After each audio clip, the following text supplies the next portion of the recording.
If you don't mind me asking, just for fun, because I know that, if I'm a salesperson out there listening to this, I would love to learn from you on how do I do a deal with Anheuser-Busch? And now that you don't work there, yeah, if you were advising a good friend with a bunch of people listening, what does someone do to go get more money out of them or a deal if they don't have one? I think it's actually a lot harder to get more money than it is a deal. Because like going back to even what I said, it's just like it's a lot harder to show why you're more valuable today than you were yesterday. I think that because the especially even predating me, a lot of these deals had kind of like a natural growth, just from dating back in the 80s and 90s when Tony Pantoro, then Mark Wright, and these guys were doing these deals. There was no like big moment in jumps. A lot of it was just natural and organic growth. So to get, a big growth or a jump in a deal is a whole lot harder than actually having that conversation. I think that the hardest part is honestly is like, and I was as much as I thought I was out there and available, like the hardest part is getting in front of the right person. Because like getting in front of somebody at AV, like oftentimes a lot of these guys are talking to the wrong people. And those people are, the local sales guy or the local marketing person who doesn't necessarily have the influence or the resources to do what it is that the expectation is, both financially and this activation wise.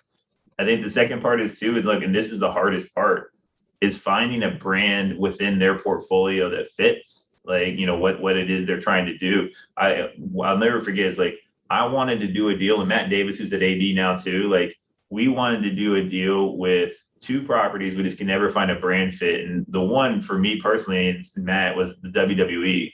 We wanted to do something there so bad, but it just became very much when we started looking across our portfolio of brands, like they all had something already. And the brands that may have fit there is like, am I going to tell Bud Light you're no longer doing the NFL, you're doing WWE? Like it just didn't quite work that way.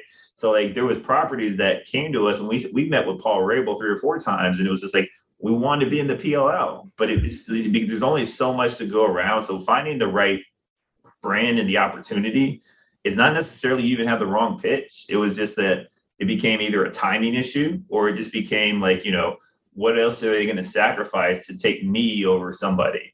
I think that became the hardest part, because like we were so disappointed about both of those, especially in the last 18 to 24 months, was like we wanted to be in both. We just couldn't make it work. And that was like, and it wasn't even a money issue. It was just more of a focus and prioritization. So like, I think that's also like, where we would have a pretty frank conversation with all these guys. Like, guys, if it was up to us and like we just like had a fake brand we can make with you guys, we'd be there. But like we just can't prioritize it. So I think that oftentimes is like if you can get to the Matts of the world and all those types of people on the brand side, you just need one person, you need one advocate in the building that can actually fight for you. Because we did everything from spike ball to God, I can't even remember some of the other ones we did. We did the XFL because it took one person internally to be like, let's give it a try. And I think that's really the case. And then if you're a local minor league baseball property, or even just like a local, like, concert or whatever, stay local. Because to think you need to talk to somebody like in the New York or St. Louis office isn't necessarily the case. Because like Lisa Woodward out of our office in St. Louis, she's extremely intelligent, extremely skilled in negotiation and these types of things. Like the reality is, if you're just trying to get a deal for a 1-year test, go to the wholesaler, go to, the local, like the regional director of sales. Those guys have 20, 30 grand to throw at giving it a test. But like to think you need to talk to Matt or Lisa or Andy, like they're too, in the weeds of like big deals with SoFi Stadium or, MSG. You're not going to get the attention you need or deserve.